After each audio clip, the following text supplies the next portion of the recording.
If someone had told me the woman who ran the numbers would have to recalculate when I spoke, I would have brought a calculator. My courage did the math. It happened on a Thursday, the kind that felt cursed from the second Maya Bennett stepped into the polished lobby of Hale Dynamics.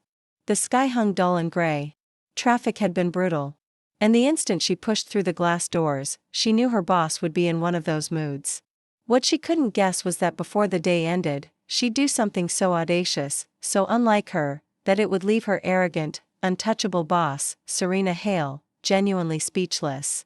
It began with a folder slammed onto a desk. "Is this a joke to you?" Serena's voice cut the air like a scalpel. Her heels snapped against the floor as she paced behind her desk, eyes blazing with that particular fire that ignited whenever anything strayed from her plan. Maya didn't flinch. "Excuse me?" she said, deceptively calm. Serena turned sharply. She looked like she belonged on the cover of a magazine. A tailored navy suit hugging her like it had been sewn directly onto her body. Jet black hair pulled back into a sleek bun. Lips painted a shade of red that could crush empires. She was breathtaking and infuriating. "You double-booked my 2:31 p.m. with Ashford Capital and the Mekong Capital Consortium," Serena snapped, tossing the planner on the desk like it burned her fingers. "You think I have time for this kind of amateur mistake?" Maya felt her jaw clench. "That's not what happened. You told me to push the Ashford meeting to today because your dinner with them last week got cancelled." "No, I said next Thursday." "You didn't." "I did. I have the email." "Then you misread it." Maya stared at her. Serena stared right back. There was again that spark, that unbearable electric tension between them. It wasn't new. It had been simmering for months under every clipped command. Hey, if you're enjoying this story, go ahead and drop a like to help us grow even more. And let me know in the comments, on a scale from 0 to 10, what score would you give this story so far? Your feedback makes all the difference. Every snide comment, every glance that lingered a second too long. The worst part, Serena knew it. She used it like a weapon. And Maya was done. "You know what?" Maya said quietly, her voice tight. "I've worked under you for 3 years. I've taken your mood swings, your impossible deadlines, your passive-aggressive compliments, and your complete disregard for anyone who isn't holding a 7-figure portfolio." Serena folded her arms, eyebrow arched. "Are you done?" Maya stepped closer. "No, not even close." And then she did it. She leaned in, heart pounding so hard she could feel it in her ears, and whispered, "You think you're untouchable, Serena, but you're not. You're lonely, and it's killing you." Serena blinked just once, but Maya saw the flicker, that split second where something cracked behind those cold, calculating eyes. And before she could second-guess it, Maya did the unthinkable. She kissed her, soft, firm, deliberate. A kiss not born out of love but defiance. A kiss that said, "I see you." And then she pulled away, turned on her heel, and walked out of the office. Silence thundered behind her, the entire executive floor stood frozen, jaws unhinged, like someone had paused the world. And Serena Hale, stone-cold, heartless CEO, was left standing behind her desk, lips parted, fingers twitching at her side, shaken to her core. Maya didn't stop walking.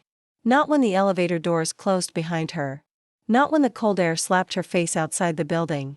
And not when she reached her car and sat in stunned, trembling silence.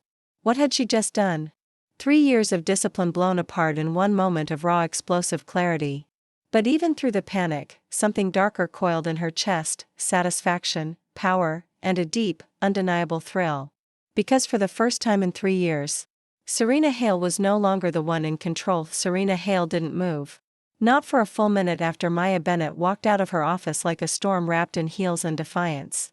Her staff watched her from behind glass walls, pretending to work, fingers frozen on keyboards, ears straining for the sound of the fallout, but there was only silence. Serena stood still, the ghost of that kiss burning on her lips like a brand. Her breath had caught in her throat the second it happened. Not because of shock, Serena didn't get shocked. She broke mergers before breakfast. She signed off on multi-million-dollar decisions while drinking espresso. But this kiss, it rattled something deeper, something buried, and it terrified her. Maya stepped closer. No, not even close. And then she did it.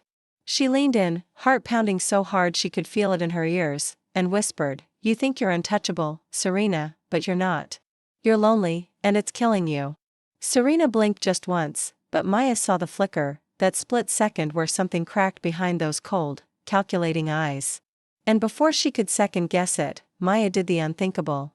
She kissed her, soft, firm, deliberate. A kiss not born out of love but defiance. A kiss that said, I see you. And then she pulled away, turned on her heel, and walked out of the office. Silence thundered behind her. The entire executive floor stood frozen, jaws unhinged, like someone had paused the world. And Serena Hale, stone-cold, heartless CEO, was left standing behind her desk, lips parted, fingers twitching at her side, shaken to her core. Maya didn't stop walking. Not when the elevator doors closed behind her. Not when the cold air slapped her face outside the building. And not when she reached her car and sat in stunned, trembling silence. What had she just done? 3 years of discipline blown apart in one moment of raw explosive clarity. But even through the panic, something darker coiled in her chest, satisfaction, power, and a deep, undeniable thrill. Because for the first time in 3 years, Serena Hale was no longer the one in control. Serena Hale didn't move, not for a full minute after Maya Bennett walked out of her office like a storm wrapped in heels and defiance. Her staff watched her from behind glass walls, pretending to work, fingers frozen on keyboards, ears straining for the sound of the fallout, but there was only silence. Serena stood still, the ghost of that kiss burning on her lips like a brand. Her breath had caught in her throat the second it happened. Not because of shock, Serena didn't get shocked. She broke mergers before breakfast. She signed off on multi-million-dollar decisions while drinking espresso. But this kiss, it rattled something deeper, something buried, and it terrified her. She finally exhaled and turned away from the glass, reaching for the back of her chair with a grip that betrayed how badly her hands were shaking. This wasn't acceptable. Maya Bennett was her secretary, her employee, her subordinate, and she had just kissed her in front of everyone. She should have fired her on the spot. She should have marched into HR, drafted the termination papers, and reminded everyone in that damn building who was in charge. But she didn't. Instead, she sat down slowly, staring at the planner Maya had left behind. The page was still open to today's schedule, her neat handwriting mocking the chaos she'd just unleashed. Serena stared at it like it might offer answers. It didn't. It only reminded her how many times she'd made Maya stay late, how many weekends she'd called her in, and how many unnecessary tasks she'd given her just to keep her close. Just to have a reason to hear her voice, to feel her presence in the room. And now Maya was gone, maybe for good, across the city. Maya was in her apartment pacing. The kiss had replayed in her mind on an endless loop all afternoon, all night into the early hours of the morning. She wasn't stupid. She knew exactly what she'd done. And now that the adrenaline had faded, it left a gaping silence inside her. What had possessed her? 3 years of professionalism, of swallowing her words, of letting Serena's sharp tongue cut through her daily, and in one moment of fury and clarity, she'd shattered the wall between them. She had kissed her, not just kissed her, claimed her. And God, the look on Serena's face. That split second of vulnerability, of heat. Maya knew she'd seen it. She wasn't hallucinating. Serena Hale might have been the most emotionally armored woman she'd ever met. But behind those eyes, there was something raw, something desperate, something that looked an awful lot like hunger. The next morning, Serena arrived at the office before sunrise. She needed control, needed to remind herself of who she was. The elevator doors opened onto the executive floor, and for the first time in 3 years, Maya's desk was empty. No fresh coffee waiting, no morning itinerary printed, just silence. Serena stood there for a long moment, staring at the empty chair like it had personally offended her. She clenched her jaw and walked into her office. She had meetings stacked all morning, emails to return, decisions to finalize. She would not think about the kiss. She would not think about Maya, but she couldn't focus. Every time she tried to read a contract, her mind wandered to Maya's voice. Every time she checked her phone, her fingers hovered over Maya's number. And every time someone said, "Miss Hale," she heard it in Maya's tone. By noon, she was unraveling. She slammed her pen down and leaned back in her chair, eyes burning holes into the ceiling. She hated this. Hated how much power Maya had taken in that one move. Hated how much she felt. Maya, meanwhile, had dressed for war. Pencil skirt, silk blouse, blazer sharp enough to slice through steel. She'd spent the entire night deciding whether to quit, run, or pretend it never happened. But none of those options sat right. She didn't want to disappear. She wanted answers. And maybe, just maybe, she wanted to watch Serena squirm. So she walked back into Hale Dynamics at 1:18 p.m., head lifted, spine unyielding, heels striking a measured cadence of payback. The instant she stepped onto the floor, a hush dropped like a curtain. Head swiveled. Whispers crackled and died. Maya didn't acknowledge any of it. She went straight to her desk, woke her computer, and resumed work as if nothing whatsoever had occurred. Serena heard the keystrokes before she saw her, precise, efficient, infuriatingly calm. She shot to her feet so fast her coffee nearly toppled, yanked open her door. Maya. Maya glanced up, all professionalism. Yes, Miss Hale. Her tone was even, unrevealing. Serena held her stare. My office. Now. Maya stood, smoothed her skirt, and followed. Serena shut the door harder than necessary. You don't get to stroll in here after what you did and act like it never happened. Maya tipped her head. Would you prefer I stayed home and cried? You crossed a line. Then fire me. Serena recoiled. Excuse me? Fire me, Maya repeated, unruffled. Loop in HR, call legal. Do whatever restores your illusion of control. You think this is a game? I think you're scared. The silence went sharp, heavy. Serena stepped closer, furious and off balance. You think you know me? Maya held her ground. I know you haven't slept. I know you've replayed that moment as often as I have. And I know that kiss didn't shock you, it exposed you. Serena's hands curled tight. Watch your tone. Maya moved in a fraction. Why? You liked it. Serena's mouth opened, but nothing followed. Maya leaned nearer, voice hushed. I felt it, in your breath, in your body. You kissed me back. A beat. Another. Serena turned away as if the words had sliced down her spine. Maya watched her for a long, steady moment, then stepped back. I'll be at my desk. This time Serena didn't stop her. Didn't speak. She stood facing the window, the city spread beneath, cold, impersonal, and less frightening than the blaze that had just reignited in her chest. The air between them was never the same after that day. It had changed, thicker, heavier, laced with something neither of them could name without crossing a line they both pretended didn't exist anymore. Serena Hale sat behind her glass desk, typing with mechanical precision, but her eyes kept darting to the monitor where Maya's calendar entries popped up in real time. She was working like nothing had happened, like she hadn't kissed her, like she hadn't invaded Serena's perfectly ordered world and shattered it with one bold, irreversibly intimate act. Serena hated that it haunted her, hated even more that it thrilled her. Every time she caught a glimpse of Maya's profile beyond the glass wall, a coil of tension twisted in her gut. It wasn't just attraction. It was something darker, more dangerous. She wanted to control it, suppress it, but it pulsed under her skin with the force of something alive. She had kissed her back. That was the truth. And it echoed like a confession in every room she entered. She hadn't pushed her away, hadn't said no. She had leaned in just slightly, but enough. Enough that her lips had parted. Enough that her fingers had twitched at her side like they wanted to hold on. Serena Hale didn't make mistakes, but Maya Bennett was quickly becoming the exception to every rule.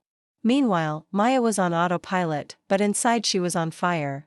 Every second in that office was unbearable. The scent of Serena's perfume, the sound of her voice through the intercom, the quiet tension in meetings when their eyes met across the table, and neither of them looked away. She hadn't expected Serena to break down, but she hadn't expected her to pretend so well either. It was like nothing had changed, yet everything had. Every word was loaded. Every glance felt like a challenge. Every silence was a scream. It reached a boiling point 3 days later.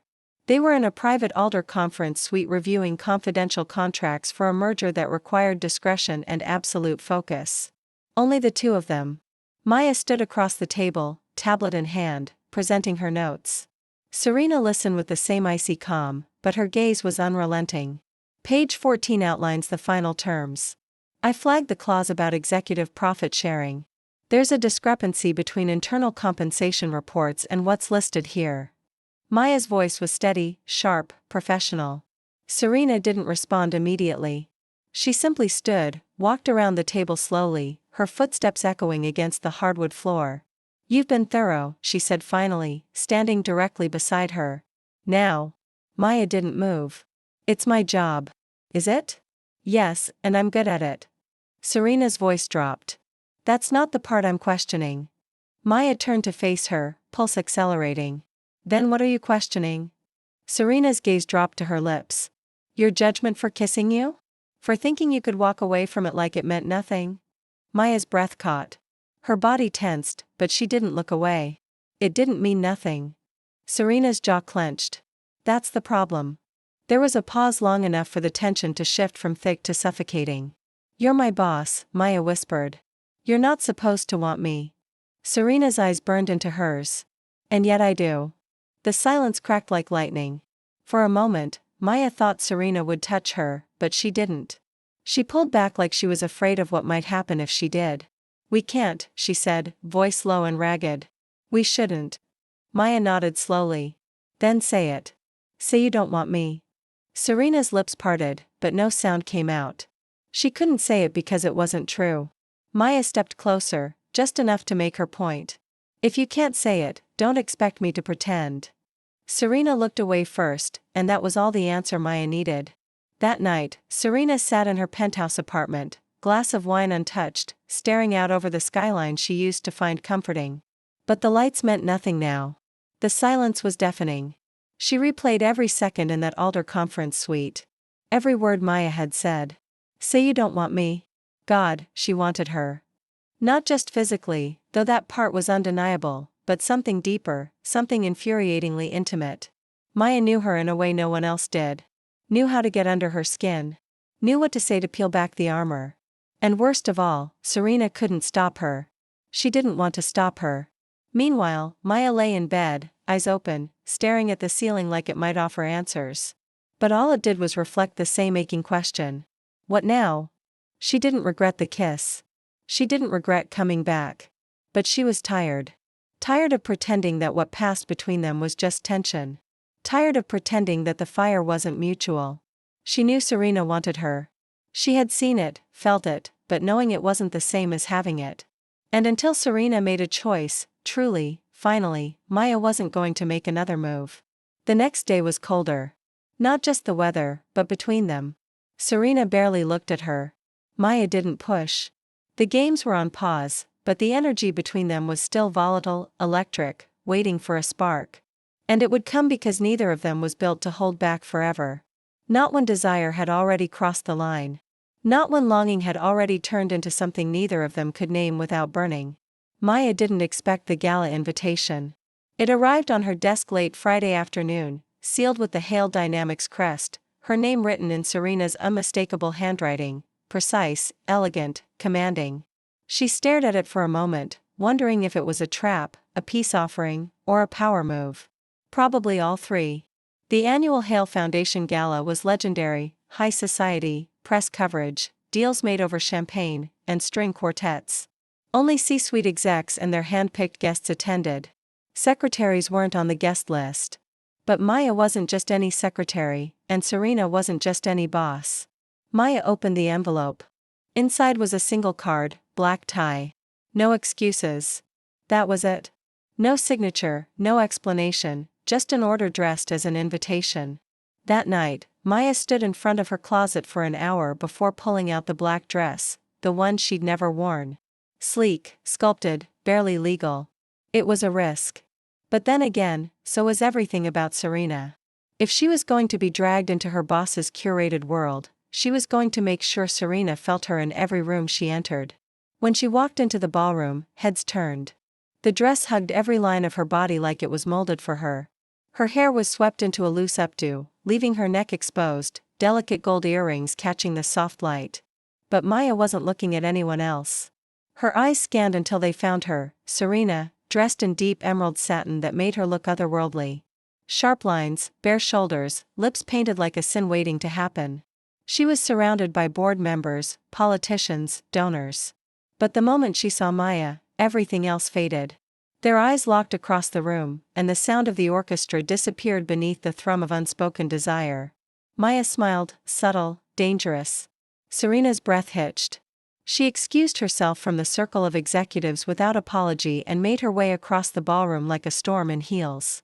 When she reached Maya, she didn't speak at first, just looked at her, looked through her like she was trying to regain the upper hand and couldn't. "You're late," Serena said finally, voice low. Maya tilted her head. "You didn't give me a time. I expected punctuality. You invited me. You don't get to control how I show up." Serena's eyes dropped to the curve of Maya's neck. "You're doing this on purpose." "What exactly am I doing?" "Making me lose my mind." Maya leaned in so close only Serena could hear. "Good. Maybe then you'll finally stop pretending you don't want me." Serena's jaw tightened. She spun on her heel. "Come with me." Maya followed without a word, down the side corridor, past the champagne towers, through a pair of private doors reserved for the elite. Serena didn't halt until they reached a secluded lounge, low light, velvet couches, no witnesses. The door clicked shut. Silence. Then Serena turned, fury and longing warring in her eyes. "You think you can play games with me?" "I'm not playing," Maya said. "I'm done pretending. You have no idea what you're doing." "I do. I've watched you for 3 years. I know what you hide from everyone. You're alone, and you're tired of it. You don't know anything about me. I know you kiss me back. I know you wonder what it would be like if we stopped pretending. I know you think of me when you're alone." Serena's hand lifted as if to grab her, then faltered, trembling in the air. "I can't." "Why not?" "Because if I start, I won't be able to stop." Maya stepped into the small space left between them. "Then don't stop." Something broke. Serena closed the gap, seized Maya's waist, and pressed her to the wall. Their mouths crashed together, hungry, desperate, crammed with everything left unsaid. It wasn't gentle. It was 3 years of tension and stolen glances poured into one kiss that split them wide open. Serena's hands mapped her sides, claiming, learning, memorizing. Maya's soft sound spilled against Serena's lips, her body arching like she'd been waiting forever. "Say it," Maya whispered. "Say you want me." "God, I want you," Serena breathed. "I want you so much it's making me crazy." Clothes shifted, hands moved, but it wasn't about sex, not yet. It was about power and surrender. About Serena losing the control she'd built her empire on and letting Maya see her as she was, raw, undone, human. When they finally broke apart, breathing hard, foreheads pressed together, everything felt different, fragile, real. Serena didn't speak for a long time, then softly asked, "What are we doing?" Maya looked at her, eyes fierce. "We're finally being honest." Serena shook her head like she was trying to wake from a dream. "This can't happen again." "Then stop inviting me in." Serena stared at her and said nothing because she couldn't, because she knew Maya was right. They walked out minutes later like nothing had happened, but both of them were changed. The gala continued, laughter, dancing, polite conversation, but the fire between them had crossed a threshold, and nothing could undo it now. Serena didn't sleep that night. She sat at the edge of her bed, hair still pinned from the gala, the emerald dress crumpled on the floor like a fallen flag. Her lipstick had faded long ago, but she could still taste Maya on her lips, sharp, warm, undeniable. She pressed her fingers to her mouth as if she could erase it. But there was no erasing it now. No one could undo what had happened in that lounge. She had crossed the line again. And this time she didn't hate it. She hated how much she wanted to do it again. She hated the way Maya had looked at her. Not with intimidation, not even with lust, but with something deeper, something dangerously close to understanding. That was what terrified her the most. Serena Hale could handle sex, attraction, even obsession. But understanding? No, she couldn't be understood. That was a risk she couldn't afford. Not with Maya. Not with anyone. At 6:13 a.m., she gave up on pretending sleep was possible. She dressed for work in silence. Charcoal suit, white blouse, red lipstick sharp enough to draw blood. Armor. But it didn't feel like armor today. It felt like hiding. Maya arrived exactly on time as always. Her dress was simple, navy blue, high neckline. Sleeves rolled just once at the elbows, but she walked into the office like she'd never been touched. Like her hands hadn't been on Serena's waist. Like she hadn't gasped against her mouth in a velvet lounge with the city spinning around them. And Serena hated her for it because she hadn't been able to sleep. She had been replaying every breath, every whispered word. But Maya looked fine, perfectly composed, untouched. That was a lie. Maya hadn't slept either. She had gone home with her skin still tingling, her lips raw from the kiss, her heart pounding with questions she didn't want to ask. What had that been? A lapse, a mistake, or something neither of them could name yet? But she'd known one thing when she walked into the office that morning. She wasn't going to give Serena the power of silence. She wasn't going to ask. She wasn't going to act like she was waiting. If Serena wanted more, she would have to be the one to break. Serena didn't speak to her all morning. Meetings came and went. Emails were exchanged. Orders were given, but not one glance passed between them that lasted more than a second until noon. Serena's voice came through the intercom. Maya, my office. Cold, controlled, but there was a crack beneath it. Maya stood, adjusted her skirt, and walked in.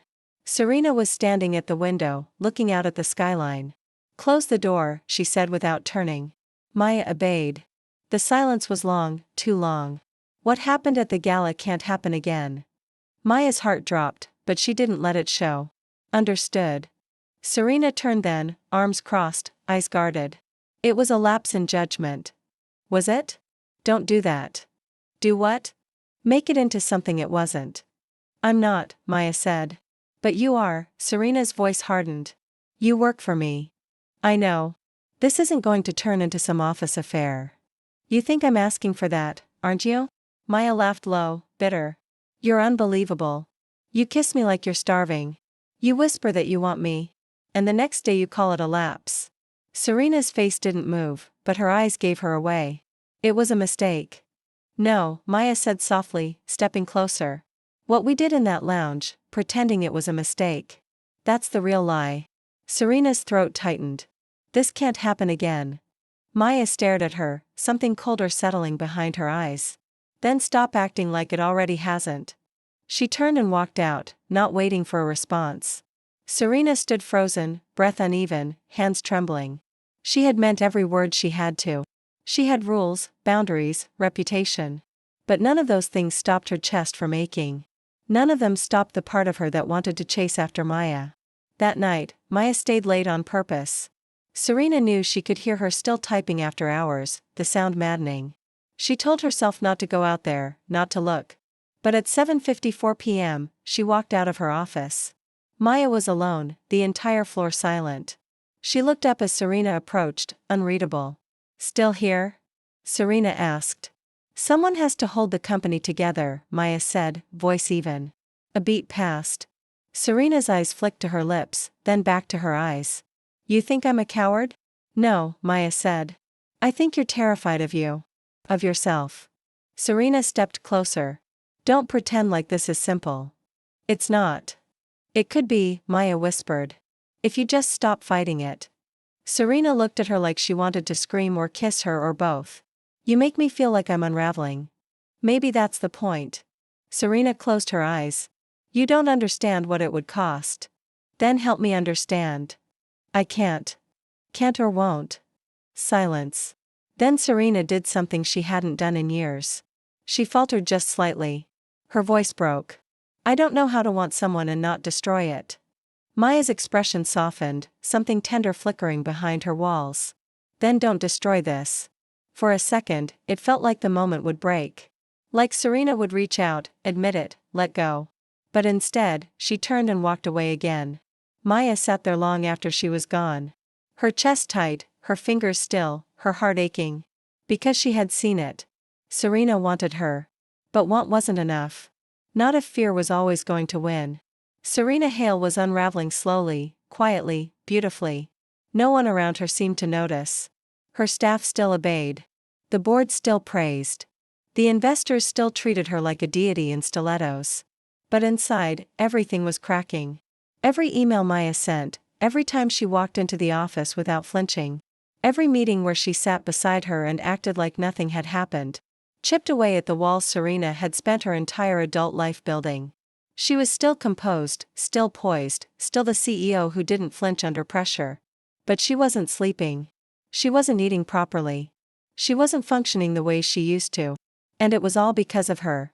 Maya Bennett, the woman who had kissed her like she owned her. The woman who hadn't begged for forgiveness, hadn't collapsed under guilt. The woman who had looked at her afterward and said without words, I see you. I want you, but I won't wait forever. That was the part Serena couldn't stop thinking about, the not waiting, because it was starting to feel like time was running out. Like if she didn't act soon, she'd lose the one thing she didn't know she needed until it was already slipping through her fingers. Maya, on the other hand, had started to change. She laughed more. She took lunch breaks. She stopped replying to Serena's emails after 8 p.m. And for the first time in 3 years, she went out with friends, with strangers. She let herself be looked at, touched, flirted with. Because if Serena wasn't going to choose her, if she was too afraid to face what was between them, then Maya wasn't going to spend her life waiting in the shadows of someone else's cowardice. The first time Serena saw her with someone else, it nearly broke her. She hadn't meant to see it. She had finished a late dinner with an investor at a Astor hotel when she spotted Maya across the street. She was laughing. Her hair was down. She was with a woman, blonde, confident, beautiful. They were drinking wine on a rooftop terrace, leaning close, whispering things only lovers whispered. Serena stood there like a ghost on the sidewalk, watching from a distance, unable to move. And when the woman reached across the table and touched Maya's hand, Serena felt something dark and hot claw up her throat. Jealousy, real, raw, ugly. She hated it. Hated how much she wanted to storm across the street and pull Maya away. Hated how her fingers twitched with the need to claim her.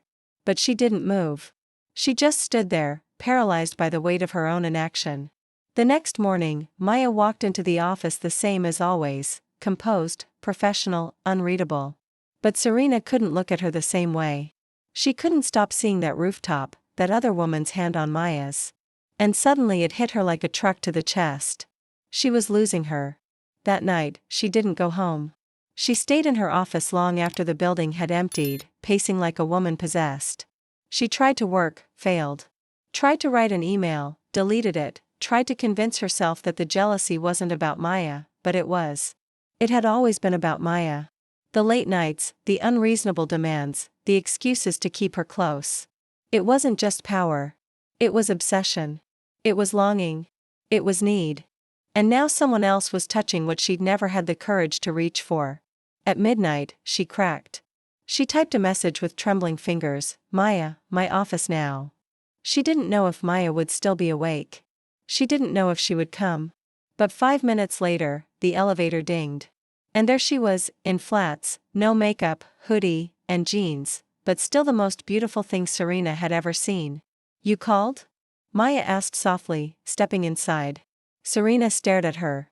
Where were you last night? Maya blinked. Excuse me? I saw you on the rooftop. Maya's expression shifted, a slow, measured blink. You followed me? No, I saw you by accident. I was nearby. And Serena took a step forward. Were you on a date? Maya tilted her head. Why do you care? Just answer the question. Yes, Maya said, voice flat. I was on a date. Silence. Serena's breath hitched. Did you kiss her? Do you really want to know? Yes. Then yes, I kissed her. It wasn't the words that hurt. It was the way Maya said them, calm, steady. Like Serena had no right to be wounded. And she didn't. Not really. But God, it still burned. You kissed her, Serena repeated, like she could erase it by saying it out loud. Maya's eyes narrowed. Are you seriously doing this right now? After everything? I needed to know why. Maya snapped. So, you can punish me? Humiliate me? Call me into your office in the middle of the night just to remind me I belong to you. Serena's voice cracked. You do. Maya stared at her. No, I don't. Not unless you say it. Not unless you mean it. Serena stepped forward, voice trembling. I do. I mean it. I? She stopped herself, chest heaving, eyes wild. Maya's voice softened, just a little. Say it. Serena. A long silence. Then, brokenly, I want you. I've always wanted you. Maya swallowed hard. Then why do you keep pushing me away? Serena shook her head. Because if I let you in, I don't know if I'll ever be able to let you go. That was the most honest thing she'd ever said. Maya closed the distance slowly. Maybe I don't want to go. Serena looked at her, something fragile flickering in her eyes. Then softly, you kissed her. Maya nodded. And I thought of you the whole time. Serena exhaled like she'd been holding her breath for years. And then finally, she reached out and touched Maya's face. Light, tentative, reverent. "Tell me to stop," Serena whispered. "No," Maya breathed. "Not this time." And then they kissed. Not like before. This wasn't desperate. This was slow, deep, full of all the things they'd held back. Serena's hands tangled in Maya's hair. Maya wrapped her arms around Serena's waist. For the first time, there was no war, no tension, no power games, just them. Serena Hale wasn't used to waking up next to someone. She wasn't used to anyone seeing her before the armor was back on, before the lipstick, the heels, the perfect composure. But that morning, as sunlight bled into her penthouse and painted the silk sheets in gold, she didn't want to move. Not because she was tired, but because Maya was still asleep beside her. And for once, Serena didn't feel like running. Maya's face was soft in sleep, her hair loose across the pillow, one hand curled near her chin like a quiet defense she didn't need. She looked peaceful, open, nothing like the sharp-witted, carefully controlled woman Serena had spent 3 years pretending not to fall for. It should have terrified her. It should have made her panic, bolt, say something cruel to create distance. But it didn't. All Serena could feel was warmth and an ache. One that started low in her chest and pulsed outward every time Maya shifted slightly in her sleep and unconsciously leaned closer. She stayed, Serena thought. She stayed, but staying came with consequences, and Serena Hale had never been good at consequences. When Maya finally stirred, the quiet was broken. Not abruptly, but delicately. A sigh, a stretch, a sleepy blink. "Good morning," Maya said, voice low and husky. Serena stared at her like the words were unfamiliar. "I don't usually do this," she said before she could stop herself. Maya smiled. "Stay in bed past 6 a.m. Let someone close." Maya's smile faltered. She rolled onto her back, staring at the ceiling. "Is that your way of warning me this didn't mean anything?"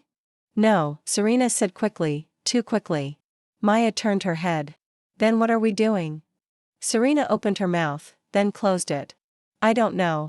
That's not good enough," Maya said, sitting up. The sheet slipped slightly down her shoulder, and Serena's eyes flickered there for a moment before returning to her face. "If we keep doing this without defining it, I'm going to fall, and I need to know there's something to catch me." Serena's heart stuttered. "I'm not used to needing people." "Then start." "It's not that simple." "It could be. We work together." "Not when we're here." Serena shook her head. "There's more at stake than just gossip or policy violations. If this falls apart, I lose everything." "And what if you don't do anything and lose me instead?" The question hit harder than Maya knew. Serena looked away, voice tight. "Give me time." Maya nodded slowly, but not forever. For the rest of the morning, the distance was there, subtle but undeniable. They dressed in silence. Maya declined breakfast. Serena didn't stop her. When they arrived at the office, it was as if nothing had happened, but everything had. The next week blurred into routine, but underneath it all, the current was changing. Serena started watching Maya in meetings, not with her usual scrutiny, but with softness. She didn't show anyone else. She began asking how she was, not just what she'd accomplished, little things, unspoken things. And Maya, she stopped flirting with other people. She stopped going out at night, but she also stopped waiting for Serena to act. She let her have her silence, her control, her hesitation, but she didn't chase anymore. And Serena felt it. One afternoon, Serena caught Maya laughing in the break room with a junior associate. Too loud, too free. Something twisted in her chest. She didn't confront it. She couldn't. Instead, she went back to her office and stared at the door, hoping Maya would knock. She didn't. That night, Serena typed out a message a dozen times and deleted it. "Come over. I miss you. I want to see you. I'm sorry." None of them felt right. None of them felt like enough. She didn't send anything. Maya noticed. The next morning, Serena arrived at work to find her favorite coffee on her desk. No note, just the coffee. Warm and perfect and familiar. She didn't drink it. She stared at it like it might give her courage. At noon, she called Maya into her office. "Thank you for the coffee," she said. "You're welcome. You didn't have to." "I wanted to." "Why?" Maya met her eyes. "Because even when you pretend you don't need anything, I know better." Serena's chest tightened. Why do you do that? What? See through me? Maya's voice was quiet. Because I want to. Serena looked at her for a long time. I'm trying. Maya softened. I know. I'm just not sure I know how to do this right. Then don't try to do it right. Just do it real. For a moment, the distance between them dissolved, but then the intercom buzzed and reality snapped back. Serena's assistant said, "Your father just arrived, Miss Hale. He's heading up now." Serena froze. Maya stepped back. Should I leave? No, Serena said, voice suddenly clipped. Stay. Are you sure? Yes, just stay quiet. Seconds later, the door opened and in walked Edward Hale, tall, cold, charismatic in a way that felt manufactured. He wore a tailored suit and a forced smile. Serena, father. His eyes flicked to Maya. And who's this? My executive assistant. Pretty sharp, I hope. Very. Maya didn't flinch, but something in her body shifted. Serena noticed. We'll be done in 5 minutes, Serena said to Maya without looking at her. Close the door on your way out. And just like that, the glass between them went back up. Maya nodded once and left. Her heart was pounding. Something about that man unsettled her. And something about the way Serena changed in his presence, how cold she became, made her chest ache. On the other side of the door, Serena sat back in her chair, fingers clenched. Why are you here? She asked him. Edward smiled. To remind you of your responsibilities. I don't need reminding. No, he said smoothly. Because I've heard you've been distracted lately. Your board is whispering. Serena didn't move. My board can whisper all they like. I'm still in charge for now. And then he leaned in. Whatever you're doing with that girl, end it. Serena went still. Excuse me? You heard me. You want to play? Fine. But don't embarrass the family. You know how this ends. Serena's blood went cold. Get out. You're still that little girl who wanted to be loved by me. He said, you'll make the right decision. She stood. I said, get out. He did. But he left the chill behind. That night, Serena didn't call. She didn't text. She didn't send for Maya. She lay in her penthouse, drowning in silence. But this time, she wasn't alone. This time, fear was in bed with her, and it was whispering that if she wasn't careful, she'd lose everything, especially the one woman who made her feel human. 3 days passed, not a word, not a glance, not a message. Maya waited. At first, the first night, she stared at her phone like it might ring if she stared hard enough. She thought of the way Serena had touched her face, the way she had said, I want you. Like it was the only thing keeping her breathing, but then nothing. No follow-up, no explanation, just cold silence. Like it had never happened, like she had never happened. By the second day, Maya started deleting drafts of messages she'd never send. Was it your father? Did he scare you? Are you really going to let someone else decide this for you? She didn't send any of them. She wouldn't beg. Not again. By the third day, something inside her snapped. Serena had said she was trying, but trying wasn't enough if she always disappeared the moment it mattered most. Maya deserved more than half promises and stolen moments in private lounges. She wanted to be chosen. In the office, things were sterile. Serena avoided her like it was strategy, leaving notes through intermediaries, delegating everything, even skipping meetings she would normally control with an iron grip. Maya played along. She smiled. She worked. She said nothing, but her heart was retreating with every hour. And Serena, she was suffocating. She had thought distance would make things clearer, that space would help her think. But instead, it felt like trying to breathe underwater. The silence between them was screaming. Every time she passed Maya's desk and saw her typing with that perfectly calm face, Serena felt her stomach twist. And when she caught her laughing with that same junior associate again, soft, flirty, just enough to make a point, Serena nearly snapped. But she didn't say a word because her father's voice was still echoing in her head. Whatever you're doing with that girl, end it. Because she knew the board was watching. Because she had spent her whole life building an empire out of control, image, and fear. And love didn't fit into that structure. Not with someone like Maya. Not when that love made her feel human, weak, vulnerable. That afternoon, Maya typed her resignation letter. She didn't plan to send it yet, but she needed to know it was there, that she had an out, that she could walk away and protect what was left of her dignity before it was too late. Because Serena had made her feel wanted, needed, seen, but never safe, and Maya couldn't stay in a place where love had to hide. That night, she stayed late again. She wasn't sure why.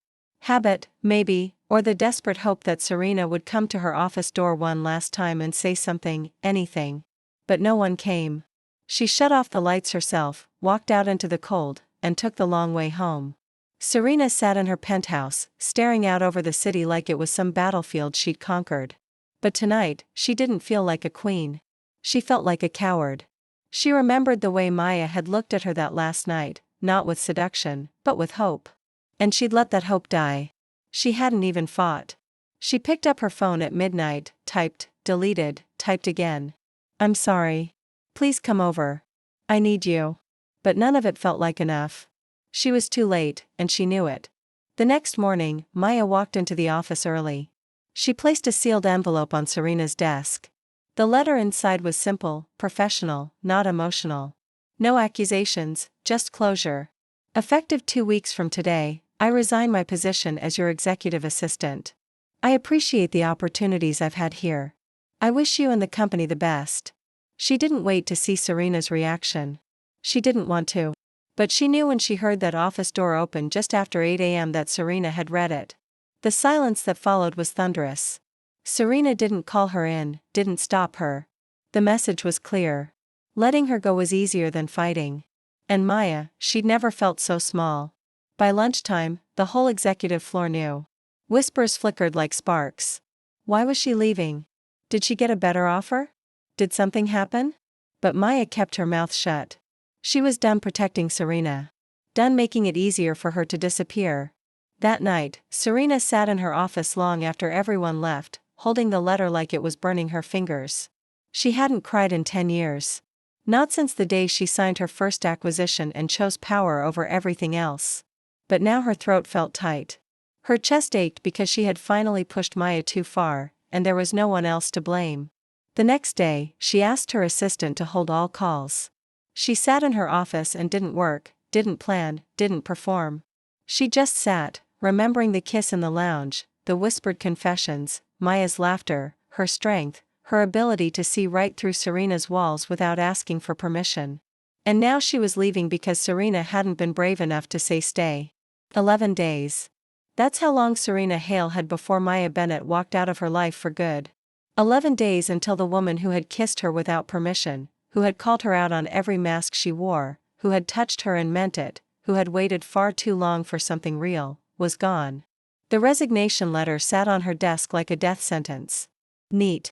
Final. No emotion, no plea, just facts. Serena had read it twice every day since it arrived. Like torture. Like she thought the words might change if she stared long enough. They didn't. Maya didn't bring it up. She came in every morning like always, dressed impeccably, hair pulled back, voice steady. She answered emails, coordinated meetings, took notes, efficient, brilliant, distant, but her eyes never lingered. Her tone never softened. It was like she'd built a wall around herself overnight. And Serena was on the outside now, locked out. And it was her own damn fault. On the 4th day, Serena cracked. "Maya," she said suddenly just before a meeting. Maya looked up, one brow slightly raised. "Yes," Serena hesitated. "Could we talk after this?" A pause, then coolly, "About work?" Serena's throat tightened. "No," another pause then. "No, not today." She turned and walked away before Serena could say anything else. And that was the thing, Maya wasn't angry. She wasn't lashing out. She wasn't trying to punish. She was done. And that was worse because anger Serena could handle. She could meet fury with fury. But this quiet, composed retreat, it was like watching someone gently close a door she'd never be allowed to open again. That night, Serena didn't go home. She stayed in her office again, but this time there was no pacing, no whine, just silence. She sat in the dark and wondered how she'd let it come to this. How someone as powerful as her, someone who could shut down a negotiation with a glance, who could bend entire industries with her signature, had been too afraid to say 2 words, "Stay, please." She thought of all the times she'd chosen silence over truth, distance over honesty, pride over vulnerability, and now the cost of those choices had a name and a departure date. Across the city, Maya lay in her bed with her phone pressed to her chest. No messages, no calls, not even a late night, "Are you okay?" She wasn't surprised. She didn't cry, but she didn't sleep either. Her chest ached, not with regret, but with a strange hollow kind of grief. She had loved her. Still did. God help her. She still wanted Serena. But love without action meant nothing. And if Serena couldn't meet her halfway after everything, then leaving wasn't a loss. It was survival. On the 6th day, something changed. Serena came in looking different. Not in how she was dressed, still immaculate, but something in her posture had softened, worn down to something almost human. She paused at Maya's desk, uncertain. "Do you have a minute?" "I'm heading into a meeting," Maya said without looking up. "I know," Serena replied. "I just wanted to say thank you." That made Maya glance up. "For what?" "For everything. For staying this long."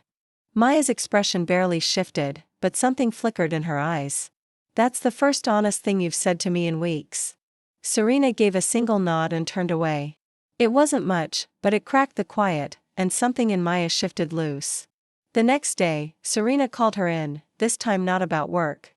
2 coffees sat on the table. Real ones from the Brass Finch Cafe Maya liked, not the breakroom sludge. "Sit with me," Serena said. Maya hesitated. Then Saturday, "This doesn't change anything," she said.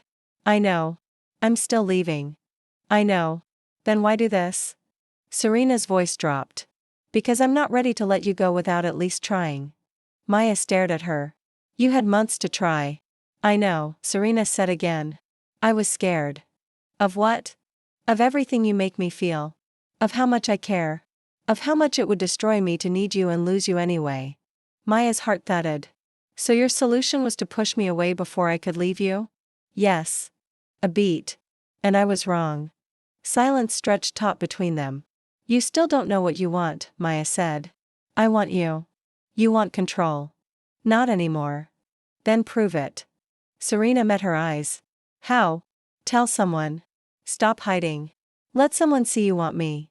"You know I can't." "Then I can't stay." The moment snapped. Serena exhaled like she'd been struck. She didn't argue or beg. She only nodded. "Okay." That night, Maya packed a box. She took the plants from her windowsill, her mug, the pen Serena had given her last Christmas, the framed photo with the team from last year's gala. She stood long after hours, staring at the empty desk. It didn't feel like freedom. It felt like grief. Serena watched from behind the glass wall. She didn't approach, didn't speak. Her fists were clenched so hard her nails bit her palms. 2 more days. 48 hours until Maya was gone. Maybe this was how it ended, quiet, unfinished, unspoken. But somewhere under all the armor, where a girl still ached to be loved, something sparked. Not quite hope, but close. 41 hours. That's how long Serena Hale had before Maya Bennett's resignation became official. 41 hours before the desk outside her office would be permanently empty. Before that steady, grounding presence disappeared. Before the woman she couldn't stop loving walked away because she didn't know how to ask her to stay. Serena had always believed silence was strength, emotion a liability, vulnerability a price she couldn't pay. Now that silence was a cell. One she'd built herself. The morning felt wrong from the start. The office buzzed too loud. The lights felt too sharp. Every voice sounded like static. Serena hadn't slept. She hadn't eaten. Her body was running on caffeine and stress and one steadily unraveling nerve. Every time she looked at Maya, her chest ached, but she kept pretending, kept wearing the face. Because after a lifetime of control, of keeping everything behind polished glass, how do you shatter it all just for one person? Even if that person was the only one who had ever mattered. Maya, for her part, was a ghost in motion. She moved quietly, deliberately, wrapping up tasks, leaving notes for the incoming assistant, answering final emails with detached precision. She didn't linger, didn't look at Serena longer than she had to, but she felt her every breath, every glance, every unspoken apology hanging in the air. It was torture because part of her still hoped, a small, stubborn, dying ember that maybe, just maybe, Serena would stop pretending she didn't care. But Maya had made peace with the silence. She wasn't expecting anything anymore. She'd given everything, and now she was taking herself back. That afternoon, the board had its quarterly closed-door meeting. Serena sat at the head of the table, surrounded by men in suits who had never once known what it meant to feel powerless. They discussed revenue projections, international expansion, and market dominance. But Serena wasn't listening. She was watching the clock. Every tick felt like a countdown. She thought of Maya's laugh, the way she chewed her pen when deep in thought, the way she never flinched when Serena raised her voice, never bowed when the pressure mounted. The way she kissed, like it meant something, because it had. "Miss Hale," a voice snapped her back. One of the board members, older, smug. "You've been unusually quiet. Are you with us?" "I'm present," she said. But she wasn't, because across the building, Maya was putting the last of her belongings in a cardboard box, and Serena couldn't breathe. When the meeting ended, Serena walked straight to the executive floor. But Maya was gone. Her desk bare, no coffee mug, no notebooks, no faint scent of lavender and steel, just emptiness. She stared at it for a long time. Her assistant approached. "She left for the day." "Where?" Serena asked too fast. "Did she say anything?" "Just that she'd see you tomorrow for the exit interview." The words were sharp enough to cut skin. Serena turned and locked herself in her office. She sat at her desk and stared at the box Maya had delivered earlier. Inside were old files, project notes, personal touches she'd left behind. But taped to the top was a simple envelope. No name, no decoration, just one handwritten word, "Serena." With trembling hands, she opened it. The letter was short. "I didn't leave because I stopped caring. I left because you never showed me you did. I needed you to fight for me, to say something, to make me feel like I was more than a risk you couldn't take. You asked for time, but time doesn't wait. And neither will I. I hope you find what you're looking for. I hope it's love. Goodbye." Serena read it twice, then a third time.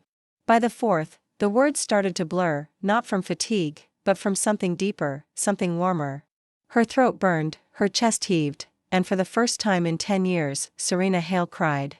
Not politely, not quietly. She buried her face in her hands and shattered. Because now it was real. Not just the resignation, not just the letter, but the truth. She'd let her go, and not because she didn't love her, but because she was too afraid to love her out loud. Across town, Maya sat in a corner booth of a small bar with a glass of wine she wasn't drinking and a smile she wasn't feeling. Her friends chatted around her, voices distant, laughter hollow. She kept checking her phone. No messages, not even a missed call. Okay, she told herself. That's it. It was over. She had survived worse. She would survive this. But when she stepped outside into the night air, she felt it, the absence, like something had been torn out of her without permission. And still no message, no Serena. The next morning was her last day. Final meetings, exit interview, clean paperwork, just one more hour in the building where she'd spent 3 years giving her everything to someone who didn't know how to take it. She stepped off the elevator expecting awkward smiles, maybe a few whispers. But what she didn't expect was Serena standing in front of her desk waiting. Maya froze. Serena looked up, and this time she didn't look away. You didn't answer my message, Serena said. Maya blinked. What message? Serena stepped closer. The one I didn't send. The one where I told you I'm in love with you. Maya didn't speak. Couldn't. I didn't send it, Serena continued, voice rough. Because I thought it would be selfish. Because I thought it was too late. Because I thought you deserved better than someone who took too long. And now? Maya whispered. Serena's eyes burned. Now I don't care how late it is. I need you to hear it. She stepped closer. I love you. I've been in love with you for longer than I'll ever admit. And I've been a coward. I've been cruel. I've been silent, but I'm not going to let you walk away without telling you the truth. Maya's heart thudded. So, what do you want? Serena looked at her like she was oxygen. I want you to stay. And if I can't promise it'll be easy, then I'll promise I won't run. A long silence stretched between them. Maya's eyes shimmered, but she said nothing. Just nodded once. Exit interviews in 15, she said softly, then walked past her. Serena didn't follow. Not yet. Because sometimes when you've broken something real, you don't get to fix it in a single moment. You fix it by staying again and again and again. The moment Serena said, I love you, something shifted. Not just in the air between them, but in Maya. It wasn't relief. It wasn't closure. It was something far more complicated. The terrifying realization that what she had wanted for so long, what she had begged for in silence and in boldness alike, had finally been offered, but only now at the edge of goodbye. Serena had said it too late, and maybe, just maybe, too easily. Love isn't a lifeline you throw when someone's already halfway out the door. It's something you fight for day after day, word after word, presence after presence. And right now, Maya wasn't ready to forget how long she'd been standing there alone. Serena watched her walk away with a knot in her throat. She didn't chase. She didn't beg. She let her go again, but not out of fear this time, out of respect, because she finally understood what she'd broken. And that kind of damage wasn't fixed in a hallway confession. Maya attended her exit interview with quiet professionalism. She signed her documents, thanked HR, and handed in her badge. By lunchtime, she was officially no longer an employee of Hale Dynamics. Just gone, a presence erased from systems and spreadsheets, but not from hearts, especially not Serena's. The office felt colder instantly. Her assistant spoke quieter. No one lingered in the halls. Even the Alder conference suite felt different without that single pair of eyes that always saw her, not just her title. For the first time in a decade, Serena didn't feel powerful. She felt empty, but she didn't spiral. She didn't run. She remembered what Maya had said in that final hallway exchange: words are only the beginning. So, she got up and started to try. The first attempt was a letter, handwritten, not typed, not dictated. Her own pen, her own ink, her own faltering sentences. You were never just my assistant. You are my compass, my conscience, my calm. I don't want to ask you to forgive me yet. I want to earn that. I want to become the kind of person you could trust again. The kind who doesn't disappear when things get real. I don't know if I deserve another chance. But I do know this: I want to spend every day trying to be worth one. She didn't send it. Not right away. Instead, she sat with it, rewrote it, let it soak, and let herself soak in what it meant to try. 2 days later, she knocked on Maya's door. No warning, no assistant, no chauffeur, just Serena in jeans and a coat, and no armor left. Maya answered in leggings and a t-shirt, barefoot, clearly not expecting anyone. Their eyes met. Neither moved. Serena? Maya asked, wary. I wrote something, Serena said. I want you to read it. I won't stay. I won't talk. Just read it.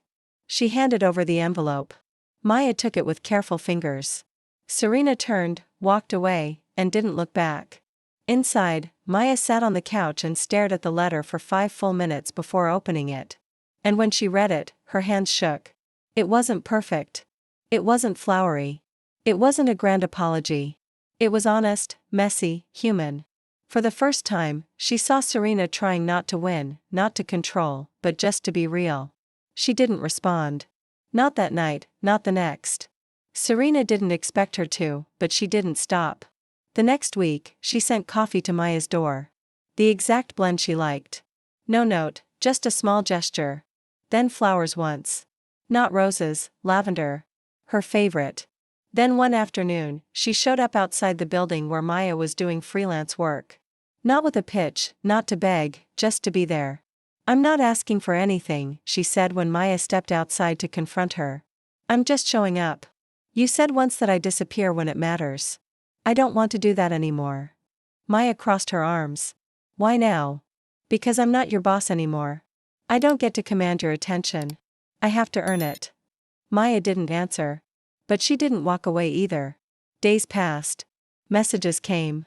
Not daily, not clingy, just consistent, thoughtful, gentle. I saw this book and thought of you.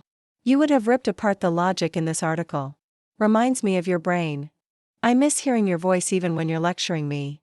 Slowly, Maya let herself read them. Then one night, she responded, just once.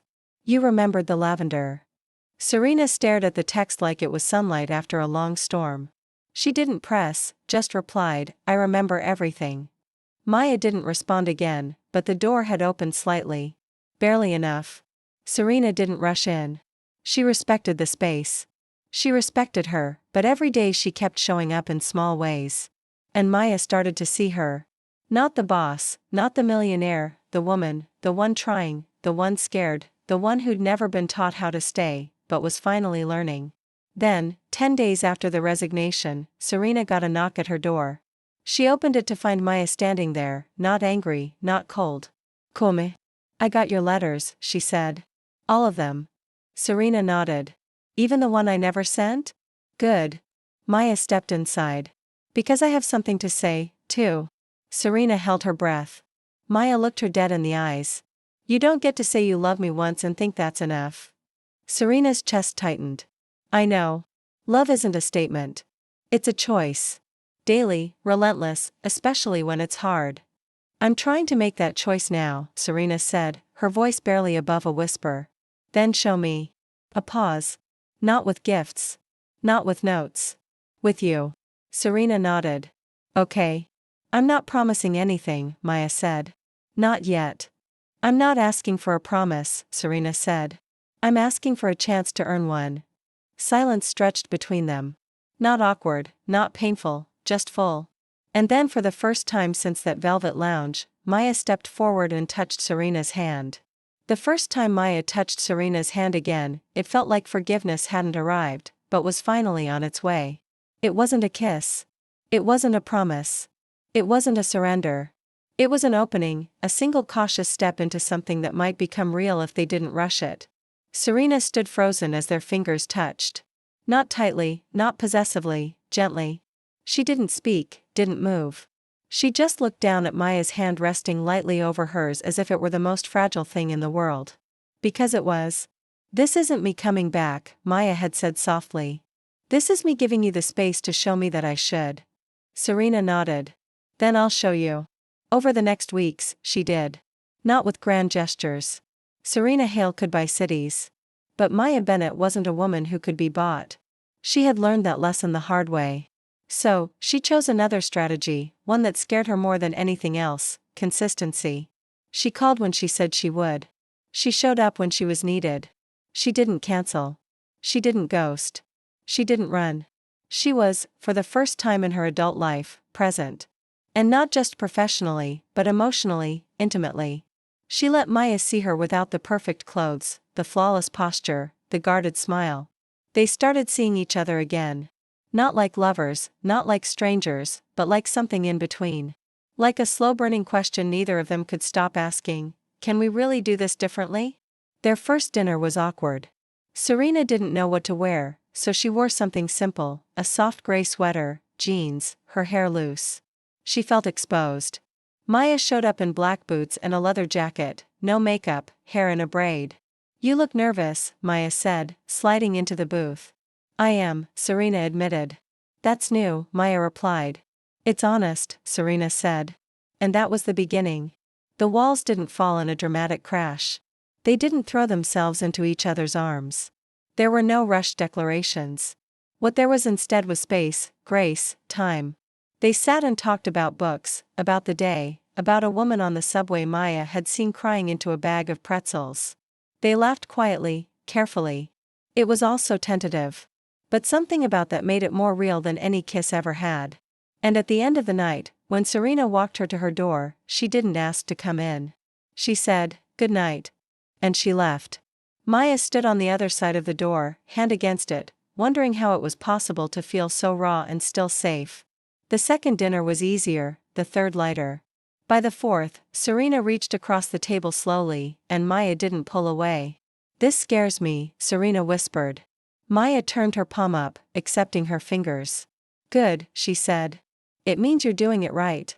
There were setbacks, moments when Serena flinched at closeness, when Maya recoiled from being touched too long, nights where silence felt heavy, but they didn't give up. Serena especially stayed. The woman who had once vanished the moment things became too real now sat through the discomfort. She asked hard questions. She listened without defense. She apologized genuinely, repeatedly.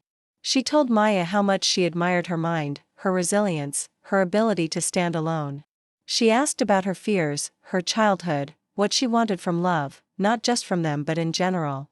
And Maya, she watched it all carefully.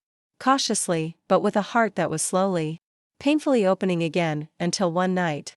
After a long walk along the water, after sharing a gelato, after talking about things neither of them had spoken aloud in years, Maya looked at Serena and asked, do you still think you're hard to love? Serena paused. Not when I'm with you. Maya didn't say anything right away. She just nodded, turned toward her apartment door, then turned back. Do you want to come up? Serena's breath caught. Yes. That night was unlike the others. It wasn't driven by lust or urgency. It moved slow, careful, reverent. They undressed each other not like women chasing a high, but like two people finally willing to be seen. Serena traced the delicate line of Maya's collarbone with her mouth as if it were sacred. Maya threaded her fingers through Serena's hair with a tenderness that made them both ache. When they finally drifted to sleep, tangled in the same sheets again, it wasn't a risk and it wasn't a mistake. It was the truest thing either of them had done. In the morning, Maya made coffee. Serena folded the blanket. Neither named what it meant. They didn't need to, because this time, no one ran. Still, Maya hadn't said the word forgive. She hadn't moved her life back into Serena's. She hadn't called it anything official. But the shift was there, she wanted to. And Serena had stopped trying to control the ending. She was simply grateful for every moment Maya stayed, grateful she hadn't let fear win again.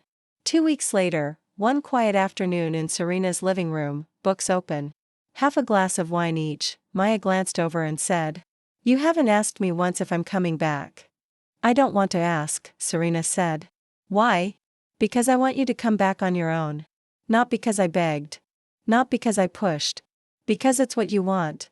Maya closed her book. "And if I told you I'm thinking about it," Serena turned to face her. "I'd say thank you. And then I'd ask what you need from me so it feels safe again." Maya considered her for a long moment. "Stay. Show up every time. Don't disappear when it's hard." "I can do that," Serena whispered. "No," Maya said gently. "You have to do that." Serena nodded. "I will." For the first time in months, Maya smiled with her whole heart.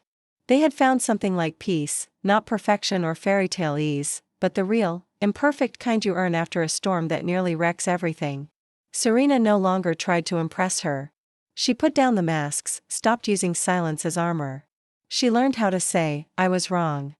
How to sit with discomfort without retreating. How to hold Maya when there were no fixes. And how to let Maya hold her when the world felt heavy. Maya, in turn, stopped bracing for abandonment.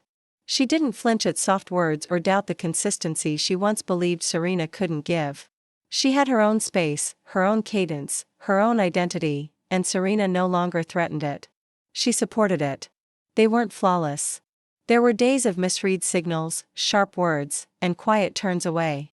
But now they came back. Every time Serena showed up, Maya opened the door. And love, the kind that used to come with alarms and tight chests and cold mornings, began to feel like a place they could breathe. Fragile, yes. But real. That night, Serena took Maya to the Calderhouse Gallery.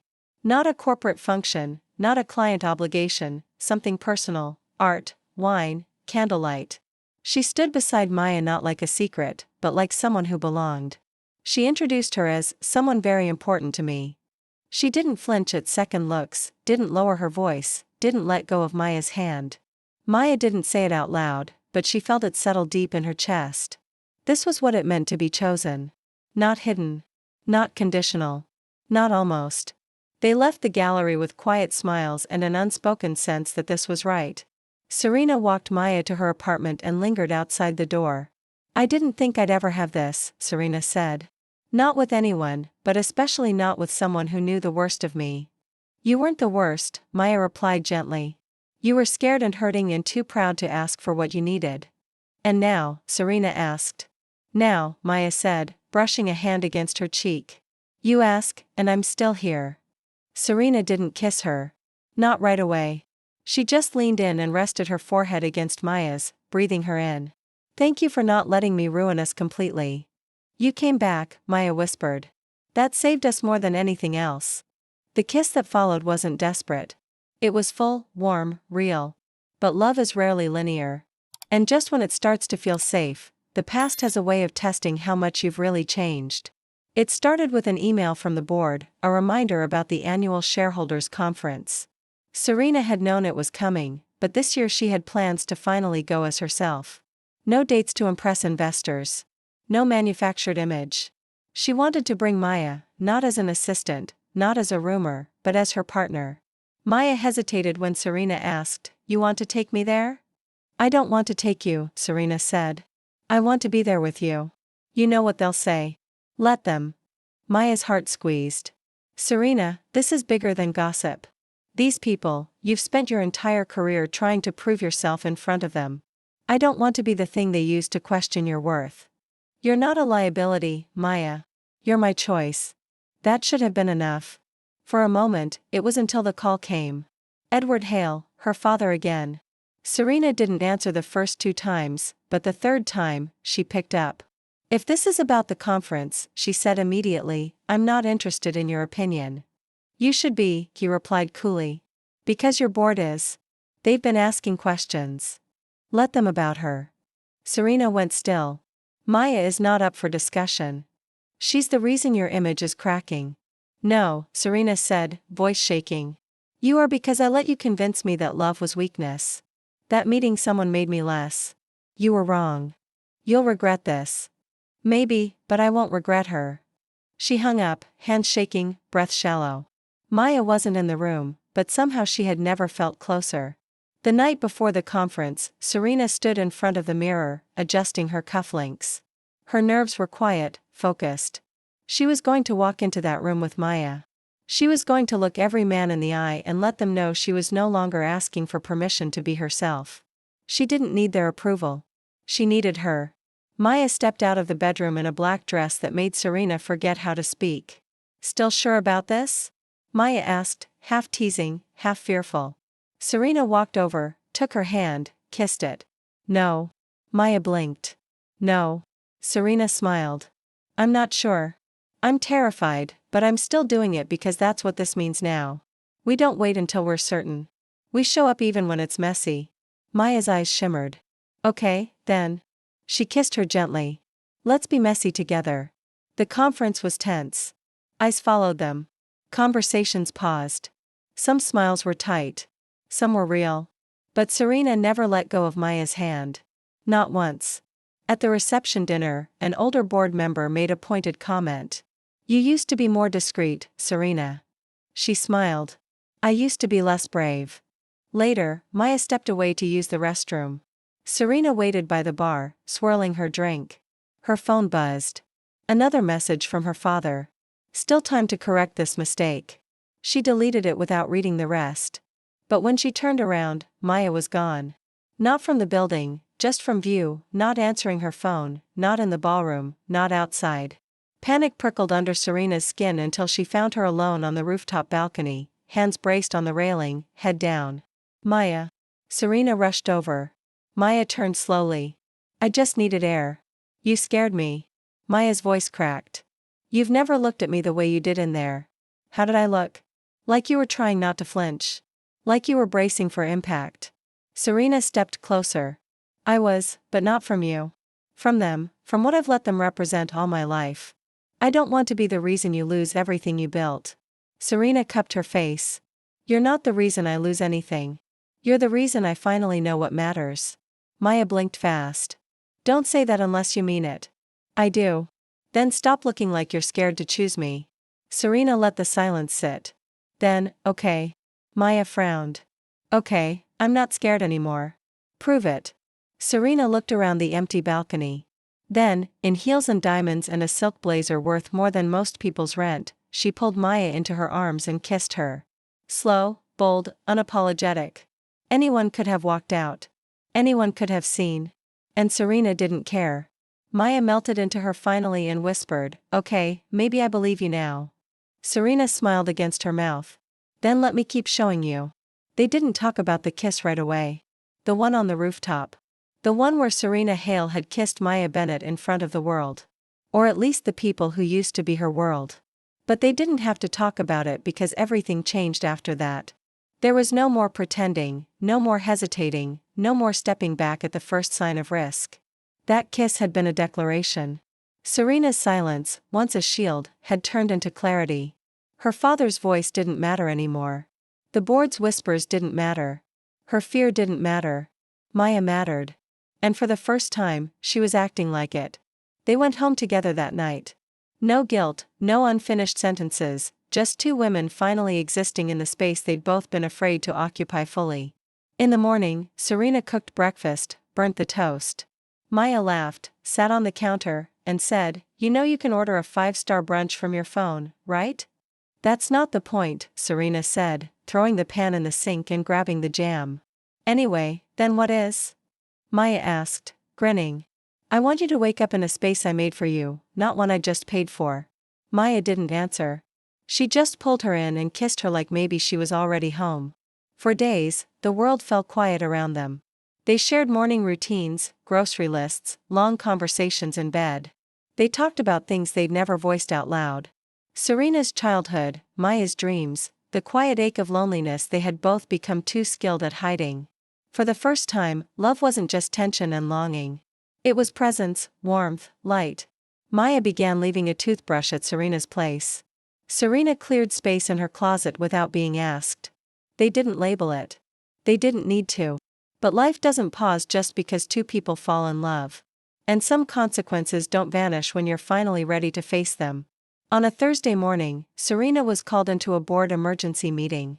The faces around the table were colder than usual, formal, expressionless. She knew something was wrong before the door closed. It wasn't about profits. It wasn't about the conference. It was about her. "This is not personal," one of them said, which always meant it was. "You've made unapproved decisions, taken personal risks, and allowed your private life to affect the company's image." "What personal risks?" she asked, tone like steel. "Your relationship with Maya Bennett. She no longer works here. She used to, and that doesn't go unnoticed. We've received concerns from shareholders." Serena clenched her jaw. "So, let me get this straight. You're saying my ability to lead is in question because I fell in love? Because you compromised structure for emotion?" "No," Serena said quietly. "I chose love over fear. And if that's a problem for you, then say it plainly." No one did. Cowards, all of them. But the room spoke volumes.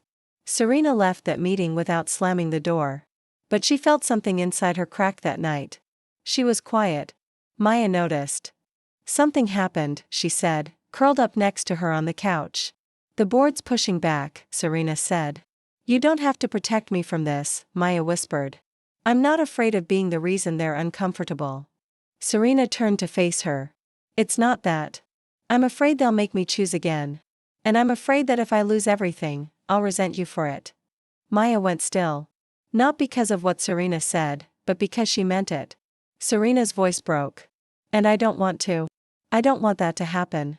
But I'm scared. I don't know how to let go of everything I've built and not look at you one day and think, was it worth it?" Maya didn't pull away. She didn't cry. She just looked at her and said the most honest thing she'd ever said in her life. "Then don't choose me until you can look me in the eye and mean it." Silence. Serena's throat tightened. "Maya, no," she said gently. "You don't get to love me halfway anymore. Either I'm the thing you choose with everything or I'm not the thing at all." It wasn't a threat. It was a boundary. And boundaries, when set with love, are never cruel. They're sacred. Serena didn't sleep that night. She sat on her balcony, watching the city blink and pulse and breathe. Her empire, her life, her cage. And for the first time, she asked herself something she'd never dared to face. What is all of this worth if the cost is the one person who makes me want to be better? Maya woke alone. In the living room, Serena stood barefoot in a robe, staring out at the skyline. "Hey," Maya said softly. Serena turned. Her eyes were unguarded, stripped bare. "I've been asking the wrong question," she said. "It was never, 'What will I lose if I choose you?' It was, 'What do I lose if I don't?'" Maya stepped forward. Serena did, too. "I want the life we talked about," Serena said. "Not just the love, the hard days, the mess, the mornings we bicker over coffee, the nights we fall asleep too far apart and still reach for each other. I want all of it with you." Maya's eyes filled, but she held steady. "Then something has to change." Serena nodded. "I already told the board. If they want someone they can control, they can replace me. If they want me, the real me, they accept all of it, including you. And if they don't, I walk. On my terms, for once." Maya looked at her as if finally seeing what she'd been waiting for. "Serena, no more halfway," she whispered. "No more silence. With tears threatening and a heart that finally knew the cost and the worth of love, Serena sank to her knees before Maya. "I love you," she said. "Not for convenience. Not out of fear. I love you because you taught me how." Maya knelt, cupping her face, their foreheads resting together. "Then stand up," she murmured. "We've got a life to build." Serena Hale had never done anything slowly. Her world was forged from sharp choices, fast currents, high walls, and strict control. But facing Maya Bennett, still barefoot, still on her knees, still carrying the weight of every silence she'd once let speak louder than love, she understood there was only one thing she wanted to build carefully, this. Because the hardest part was already done. She had stayed, fought, chosen, not once, but every day since the moment Maya walked away. And now Maya was still here, unbroken, unbegging, whole, honest. Hers. The morning Serena walked out of that office for the last time, it wasn't with shame. It was with clarity. Her father's messages went unanswered. The board's final vote was split. She could have stayed if she agreed to terms. If she kept things quiet, if she became someone she no longer recognized. But she didn't. She let go on her terms. For the first time in her life, she walked away from power without losing herself. And somehow it made her more powerful than ever. The headlines were quick. Hale steps down. Empire without a queen. Romance at the root. Serena didn't flinch. She didn't hide. She didn't explain. She held Maya's hand at every dinner. She kissed her forehead when the cameras tried to catch scandal. She looked them all in the eye and made it clear she wasn't going anywhere, and neither was Maya. They moved in together 3 weeks later, not because it was convenient, but because it felt natural. Maya's toothbrush beside Serena's. Serena's suits sharing space with Maya's jackets. 2 lives folding carefully into one. They didn't rush, didn't label everything, but they stopped hesitating. They lived together. Maya worked freelance, then launched her own creative consulting firm. Serena took time off. She traveled with Maya, read every book she'd been too busy to touch, cooked terrible pasta, took long walks, and for the first time learned to exist without performing. The more she slowed down, the more she felt whole. The more she looked at Maya, the more she realized this wasn't a phase. This wasn't a season. This was home. One night, 6 months later, they sat on a balcony in Tuscany, wine in their hands, legs tangled under a blanket, and silence between them that felt full, not empty. "You miss it?" Maya asked softly. "The company, the power, the version of you that ruled everything." Serena took a slow sip. "I thought I would, but I don't miss being feared. I don't miss being alone. I don't miss holding everything so tight. I couldn't feel anything real." Maya leaned her head on Serena's shoulder. "I'm proud of you. I'm proud of you more," Serena said.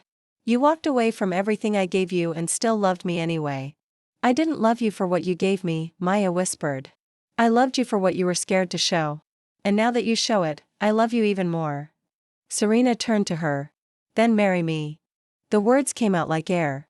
Effortless, clear, undeniable. Maya blinked. "What? Marry me?" Serena said again. "Not for the spectacle. Not because it's the next step. Because this feels like everything I never knew I wanted, and I want to keep choosing it every day with you. Only you." Maya stared at her, eyes burning. "You're not even kneeling." "I already did once," Serena teased, brushing a tear off her cheek. "This time I want to stand beside you. Equal. Ready." Maya set down her glass. "You don't have a ring." "No, I have something better." She reached into the pocket of her coat and pulled out a folded page. The first letter she'd ever written to Maya. The one she'd delivered in silence. "This is where I started to learn how to love you. I want this to be the promise I make now. Not polished, not perfect, just real." Maya took it, read it again and again, then whispered, "Yes." Serena didn't cry. She didn't panic. She just exhaled finally, the way you do when you come home after too many years wandering. They married the following spring. No press, no photographers, just 20 people, a garden in bloom, and the sound of a string quartet playing softly under a pale blue sky. Maya wore lavender. Serena wore white. They wrote their own vows. Maya's ended with, "I love you because you stopped running." Serena's ended with, "I love you because you taught me how to stay." When they kissed, the world didn't stop spinning. It simply aligned. Years later, when people asked how it all started, They'd laugh and say, "She kissed me in an office and walked out like she owned the city." Or, "She made my life hell until I made hers better." Or, "She slapped me with honesty. And I've been grateful ever since." But the real story, the one they told only each other, it started like this: "I was tired of the power, and you made me feel like a person again."